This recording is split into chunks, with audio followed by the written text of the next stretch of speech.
Hi, world. So, I've had a lot of questions from miscellaneous about how I get through the struggles in life. A lot of people have messaged me asking me, and I figured I'd just come on here and explain it. My practices are what works best for me because when I committed to this healing journey,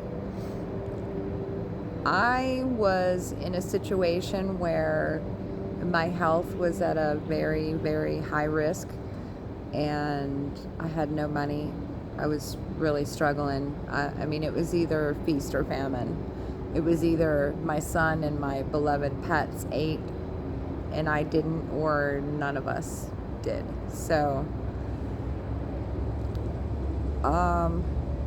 we didn't have a home, didn't have a vehicle, but it didn't dawn on me when I was going through it until I committed to my healing journey that you are going to be thrown these kind of struggles in life when you don't know your own worth. And when you're not familiar with divine remembrance, which is your actual birthright. So I grew up in a very conditional, loving home that was very fear-based mindset. We lived in a lack mindset. My parents, especially my mother, was horrible with it. So when I committed to it, I began researching ancient practices that didn't cost money and that I felt some kind of resonance with. If I didn't feel any kind of draw or connection to it, I didn't do it. So when I'm feeling frustrated, I journal a lot. What saved me, what really truly saved me, was connecting to my spirit, journaling, mirror magic, and ritual work. Ritual work really was the main key for me because that lifted me out of my grief. It gave me a basic understanding of emotions and how they flow through the human vessel. And being that our bodies are 70% water, we are very emotional beings. So that really helped me, and I incorporated that into a daily routine. So I have a specific routine that I do every day as soon as I get up in the morning, and that sets the focal point for the day for me. That sets that mindset frame for me. And it really saved me from a lot of chaos because it was a point in my life where I was still being stalked by people that I had cut off previously that thought that they could control my life and control my narrative for me. They thought their egos were bigger than God, and people were paying other people to physically harm me, my son, and my animals, and stalk me online, smear campaigns. I had a lot of fake scammers. I still have some. And, instead of retaliating, which is what I would have done 10 years ago, I stepped aside and I let God take care of that shit. Because when I committed to the journey, I learned about energy flow. And I learned that what you dish out, you're going to get back.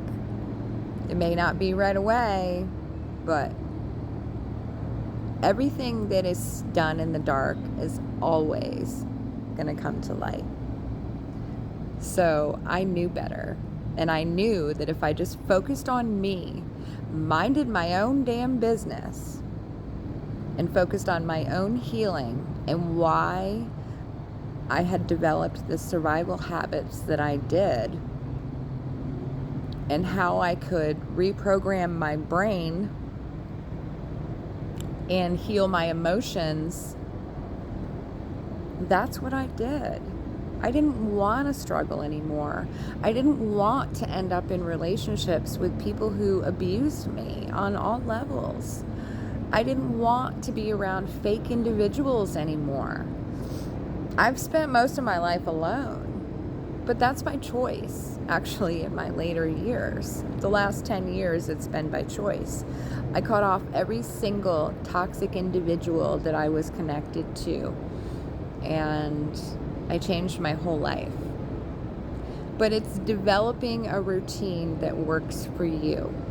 So, with that being said, this journey has really taught me a lot about healing, and it's not an easy process by any means. Whoever tells you it's easy and it can be done overnight is full of shit. It can be very grueling. It can be very grueling, because when you're laying your traumas out at the feet of God and you're peeling back the layers of parental programming, societal programming, and you're relearning about yourself, you're remembering who you are at your core.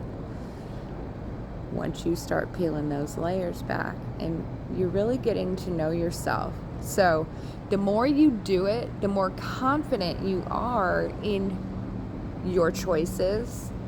You make better choices throughout the day. And honestly, every single choice you make from the moment you wake up until the moment you go to bed every night is going to put you on a different timeline with every choice you make. So it's bringing mindfulness into your daily routine as well, and being spiritually aware of your surroundings and your own habits and your own emotions, and learning how to balance them. So it was not an easy process, and I went through hell, but the feeling, I call it emptiness. Everyone thinks that emptiness is a bad thing, to feel empty. But what I learned is emptiness is the most beautiful thing ever. Because once you empty your soul and your mind and your body from all those feelings, thoughts and emotions that don't belong to you, number one, and that are not helping your growth and your betterment and the betterment of society, you learn very quickly to detach and let things go. So I have developed a few programs that I'm going to be offering to everyone very soon. And it's my own spiritual business, teaching the practices that I learned and what's helped me. I have a lot of different healing modalities and a lot of experience with life in general, with my multiple heart attacks, domestic violence. I've been hospitalized. I almost lost my life. Very traumatic situations, grief with loss of people that I've loved, fake friends posing as your sisters or your brothers, and I've had a lot of bad things happen to me, but that did not change my heart. It did not change my thought process about the people of the world and what the potential is for peace and healing for everyone. So that's why I do this, and that's why I've developed this program. And it's going to be live on a website soon. So you guys are going to check that out very soon. And also, when you get a chance, go check out my website, celestialthreadsweaver.com. And the link is going to be in the description box below. It's a website that I created about a year ago that explains, it's got a blog on it with 260 articles about a lot of spiritual information that I'm sure a lot of people would like to know. So check it out. There's some services on there. I've got a shop on there as well where I offer my ritual packages for healing, and I've got links to my Udemy course, which is Mastering the Art of Self-Accountability, and I've got my poetry page on there. It's exciting. I never thought I would get to a place where I could say I felt good about me and my life. Learning to tap back into my heart after a lifetime of void was one of the hardest things I've ever had to do, but honestly, the most rewarding. So, if you feel me and you're ready to make a change, and you're really ready to commit, give me a shout. Message me. I would love to work with you. I would love to help you break through those limiting beliefs and, those stagnation avenues that could very easily be broken with just a different thought process. And I'm here to help you remove those blocks. So, enough said. Wishing everyone a beautiful, beautiful Monday, and God bless.